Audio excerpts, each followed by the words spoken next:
धन्यवाद अध्यक्ष महोदय। मेरा प्रश्न सीधा था लेकिन बड़ा गोल मटोल जवाब दिया गया है। मेरा प्रश्न था कि क्या यह बात सही है कि किसानों द्वारा खरीदे गए फसलों की राशि का भुगतान किस्तों में किया जाता है, और यदि किस्तों में किया जाता है और भुगतान में देरी होती है तो क्या ब्याज सहित राशि का भुगतान सरकार करेगी?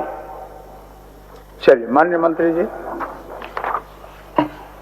सर एक बार फिर से सर बता दीजिए। हाँ मंत्री महोदय, मेरा प्रश्न ये है कि जो निर्धारित जयराम जी बट हम बता देते हैं, किसान को जो आप समर्थन मूल्य देते हैं, समर्थन मूल्य का जो पैसा है अगर देर से अगर विलंब से अगर भुगतान होता है तो क्या उसमें इंटरेस्ट आप देंगे? यही ना? ठीक है, बोलिए अध्यक्ष महोदय। जी बोलिए।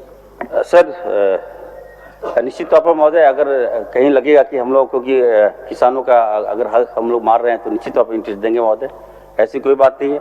मैं कहना चाहता हूँ महोदय, जो प्रश्न इन्होंने किया है कि किसानों का प्रथम फेज में जो हम लोग चावल धान लेते हैं महोदय, जब क्रय लेते हैं तो 50% हम लोग देते हैं ऑन द स्पॉट और 50% हम लोग बाद में देते हैं। इसका कारण है महोदय कि अगर हम एक टाइम अगर हम पेमेंट कर देंगे तो बिचौलिए लोग हावी हो जाएंगे, किसान को उसका सही लाभ नहीं मिलेगा महोदय।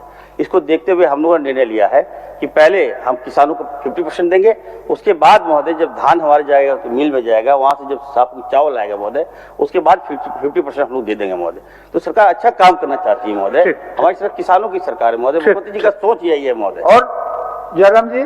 मंत्री महोदय, जब माननीयों का वेतन एक मुश्त एक किस्त में आता है तो किसानों को अगर आप किस्तों में देंगे तो किसानों का परिवार, उनकी आर्थिक स्थिति, उनके जो फसल का मूल्य उसी पे निर्भर करता है। अतः हमें लगता है कि विभाग को दुरुस्त करने की आवश्यकता है। अगर खामियां है तो उन्हें दुरुस्त करें, क्योंकि एक किस्त में अगर उनको मूल्य दिया जाएगा तो बेहतर होगा। और प्लस जो आपका पैक्स और लैम्स का मामला है, हम यहाँ बैठकर चूंकि आपकी फाइलों को ऐसी कमरों में जवाब को उत्तर दिया जाता है, लेकिन धरातल पर अगर आप देखेंगे तो बिल्कुल ठीक इसके विपरीत है जो आप जवाब दे रहे हैं महोदय। पूरक पर आइए, पूरक। देखिए मेरा पूरक यही अध्यक्ष महोदय कि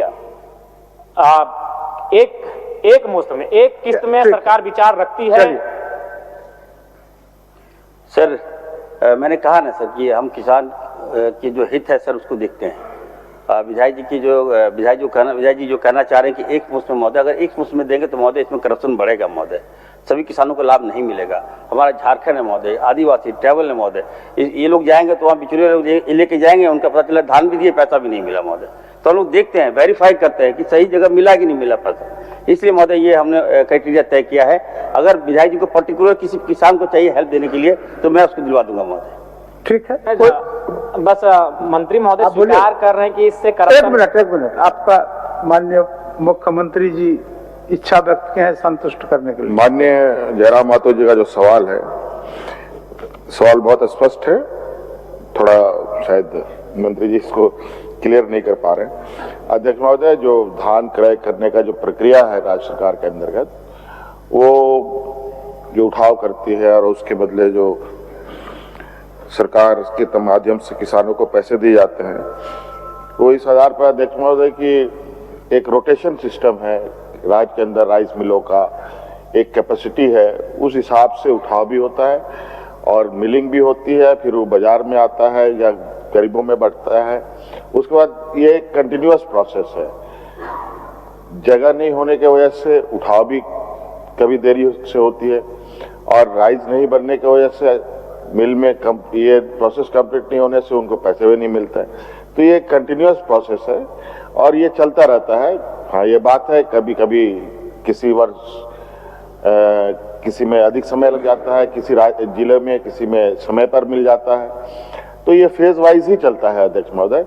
हाँ, ये बात जरूरी है, ये फेज वाइज को खत्म करने की दिशा में राइस मिल की संख्याएं बढ़ाई जा रही है और जितना अधिक राइस मिल यहाँ लगेगा अध्यक्ष महोदय, उतना तेजी से उठाव भी होगा और समय पर लोगों को पैसे भी मिल जाएंगे। चलिए, अगर आप देश के किसी भी कोने में रहते हैं, अगर आप पटना आना चाहते हैं और घर जैसे रहने और खाने का आनंद लेना चाहते हैं तो एक बार जरूर आए होटल डायमंटन।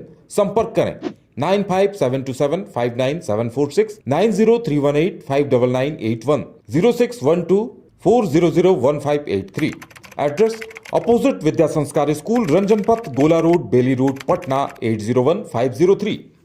विश्व स्तरीय मेडिकल सुविधाओं से युक्त रांची का देवनिका हॉस्पिटल, जहां है neonatal ICU, burn intensive care unit, modular operation theatre, 24/7 emergency trauma service, multi disciplinary ICUs, emergency care, MRI, CT scan, advance cath lab, fully automated path lab, echo, ultrasound, ultra modular patient beds और pharmacy.